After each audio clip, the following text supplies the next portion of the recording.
Hello, boys and girls, ladies and gentlemen. My name is Clayton Zoka, and welcome to another My Thoughts On. Today, I'll be doing a My Thoughts On Wes Anderson's Fantastic Mr. Fox. So, with honour of his latest stop-motion film, Isle of Dogs, released yesterday, and surprisingly, my local cinema decided to get a early screening before it gets released here in the UK next week, March 30th. So, look forward to my thoughts on Isle of Dogs tomorrow. So yeah, let's talk about Fantastic Mr. Fox. Of course, it's based on the book of the same name by Roal Dahl. And before I should get into the film, I should probably just tell you what I think of the book. Despite the fact that I'm not a books person, like, well, I am, but for different reasons. But the book I actually quite like. I don't remember much of it since I'm not a reader. I'm not a big fan of literature, but I do remember the book being quite interesting. Actually, I remember reading it in school for English, and then when I remember we watched this film, I think it was more like a compare the two between film and book. But I do like the book. I really do. I'm not a big fan of I'm not a big fan of reading, but the only type of books I like is poems. I like children's books too. Sounds weird, I know, but I don't know. I just find them quite interesting with colours and just how they're all drawn and how they're well made for kids and all that. It just fascinates me. So, with something based off a book turned into a film, normally it would go downhill. Let's see. Judy Mooney, not Bummer Summer School. Not Bummer Summer. I've already forgotten the title of that bloody film. Charlie and the Chocolate Factory by Tim Burton. I know there's a lot of people that like it, but me, I generally didn't. And of course, fucking Cat in the Hat, starring Mike Myers. Piece of shit. But then we got this one. This one is considered by many to be one of the most beloved animated films of all time. And I also do believe it's one of the best films based off a book of all time. I don't think that's really the case, but that's debatable. So, what is this film about? Well, it's about Mr. Fox, who's voiced by George Clooney. He used to steal whatever was in the the farmer's barn, which I suppose should be chickens, gooses, and all that, until he becomes a father and a husband, and starts to do pretty well until he spots 3 new lands, or I presume there will be. They are all 3 of them owned by Walter Boggess, Nathan Bunce, and Franklin Bean, the 3 main villains of the film. After stealing what they got, which is chicken, which is Boggess, gooses, which is Bunce, and alcoholic apple cider, which is Bean. And after that happened, the farmer threatened to kill the fox and heck even destroy his own home. So it's up to Mr. Fox, his family, the wife played by Meryl Streep, Ash played by Jason Schwartzman, who's also the son of the two. It's a race against time for him to make things right, confront the farmers, and then there's some subplots about being what have oh god. There's one about Ash being very jealous of his cousin Christopherson. There's one about Mr. Fox losing his tail. There is so much going on, and to be quite frank, this movie, in a way, as just a film with the snippets from the book, as a film, this movie, for some reason, is just fascinating. I've never seen any other Wes Anderson films. I know I heard they're pretty great, like Moonrise Kingdom, the Grand Budapest Hotel. But this is the first one I've seen, and I've got to say, I'm impressed. I'll get more into that when we, get on. Execution-wise, fascinating.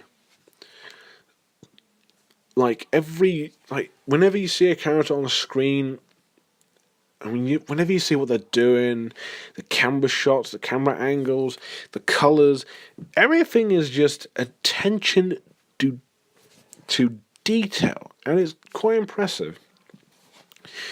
Like whenever a character would go up a hill, run down the stairs, it does it in such a simple but yet somewhat unique way, and it executes its story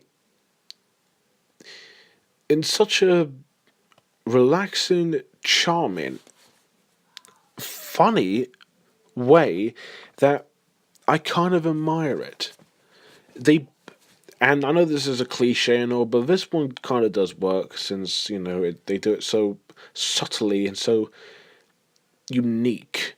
There are points in the film where they mention something, or when you see something, even if they don't really have much of a point, it's there because, well, sometimes they will come back for a certain reason, and they do play a part. Others are there for running gags, which work, and then there are others are there because of how simply charming, unique, and funny it is. There is not one single solitary thing I, found wrong. Okay, I kind of do, but I'll explain. I actually wanted to see this film in cinemas. I didn't. I saw the Jim Carrey Christmas Carol movie, which I thought was okay, but gosh darn it, I really wanted to see Fantastic Mr. Fox. I did, on DVD when I first bought it. I really liked it. Wasn't perfect, but I did like it. Because, here's the thing. As well executed as it is, when I was young, I found it really strange. Like, people look like the characters looking in the direction of the camera. And there's this running gag where it looks like Kylie. You know, when someone's talking to Kylie, he just looks like he's, just moving eyes, just looking at him. When he cuts to him looking at the camera, it looks like he's been hypnotized with his eyes. And I don't ask me how. I don't know what the reason is, but it was really strange. I mean, as I watched it just, recently and last year, I actually watched it a couple of times because I really like it. It's kind of funny, and it does kind of play a part in the film. Again, they mention things and they bring it up. Again, they do play a part. Even if it's big or small, at least they haven't forgot what makes these moments unique, unforgettable, somewhat funny, but I can guess that Wes Anderson is remembering the important things or just minor things from the first part of the film and decide to bring them back with a reason or just there because a character needs to do something. And while it doesn't, whilst most of these do play a point, others are kind of there to end a plot point. Like Ash wants to be just like Mr. Fox, while he isn't quite, and he wears his outfit like a superhero or something. And he's jealous of Christopherson trying to go out with Angus, who's a student at the school he goes to. Well, that's interesting and all. They do end it off quite nicely, I suppose. And it's predictable. That's the only other slight problem I have first time watching it. You know what's going to happen. You know where this is all coming from. But it's not really about the outcomes. It's about how well executed it is. And it's, dare I say, quote-unquote, fantastic.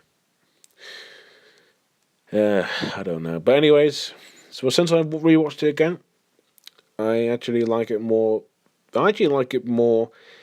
The fourth time I've watched it. And learning about how the film was made and all that.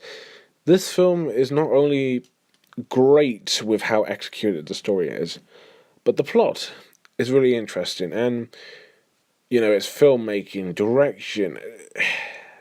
I'll explain later, but for now I'm just going to say everything is just phenomenal. Right, animation. It's stop motion animation. I don't think it's claymation. I know it's not Wallace. I know it's not Aardman or Leica. I know it's not Charlie Kaufman's Anomalisa. I know. I. Well, I believe it's Anomalisa. Actually, some of the character designs looks like it's from Anomalisa.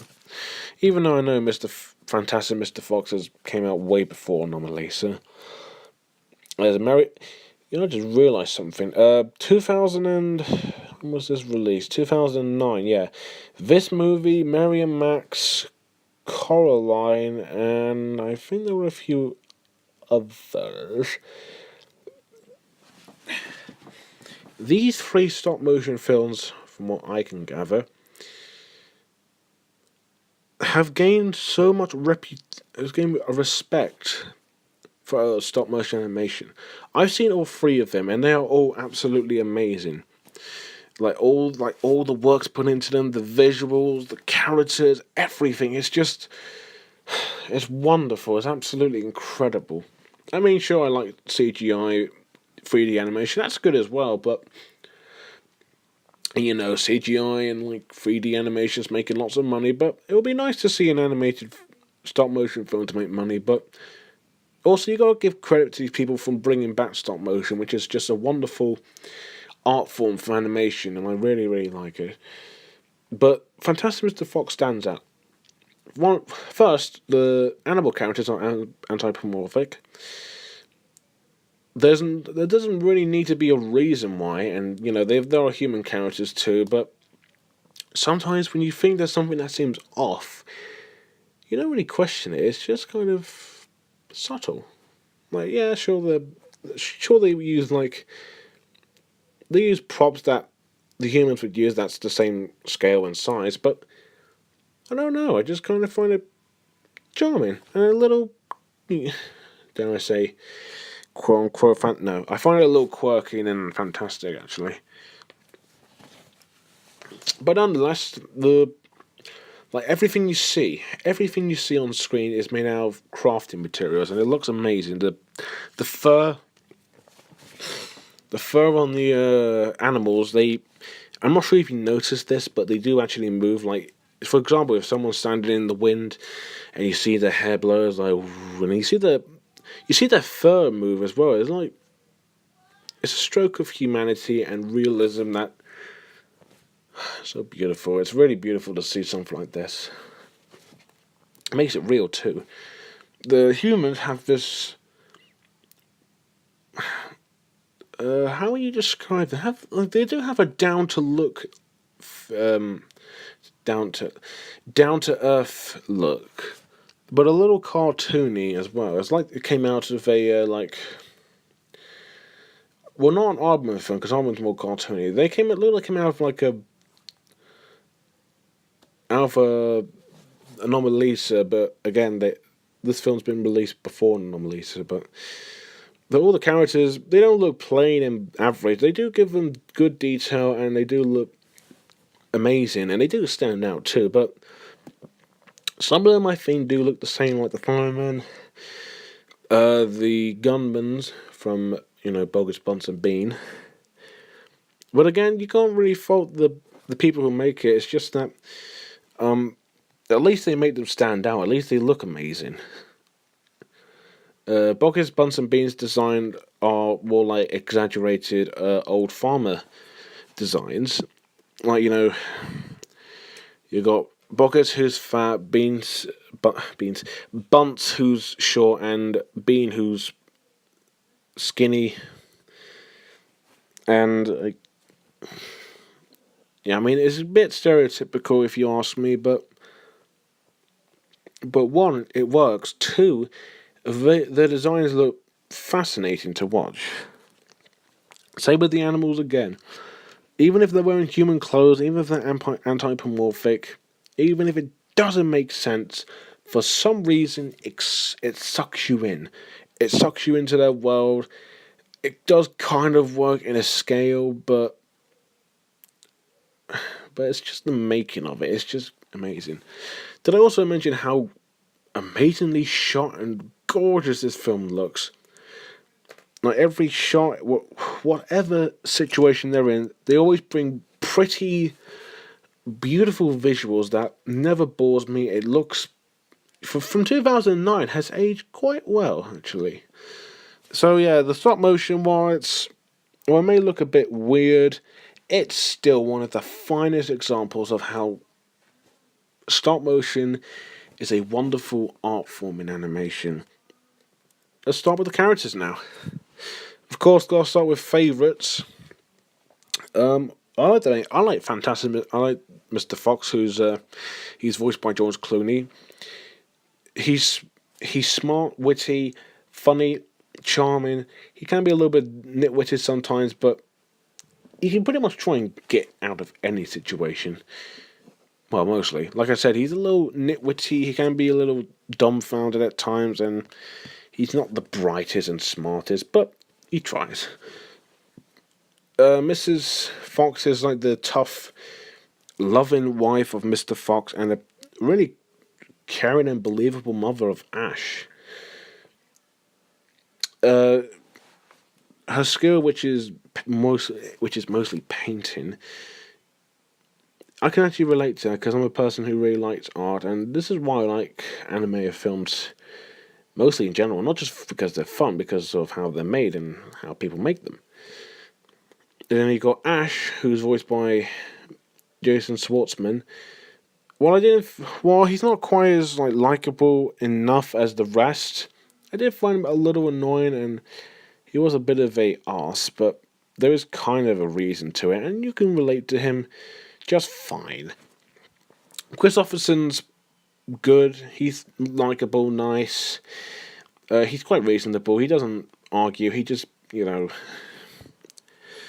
whenever Ash just, tells him to do something or asks him, he does sound a bit annoyed. He just gets to the point and he doesn't argue. He's just calm. He says it very, very. He said, I don't know. I guess I could kind of relate to him as well. Next we have Kylie, who's like the quiet guy who's like a. Who's more like a helping hand to Mr. Fox and the rest. He's funny. He's likable. He can be a bit weird with the whole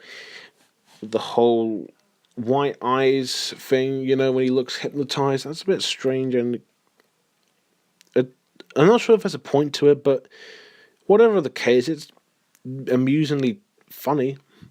The rat, who is voiced by Willem Dafoe, is quite crazy.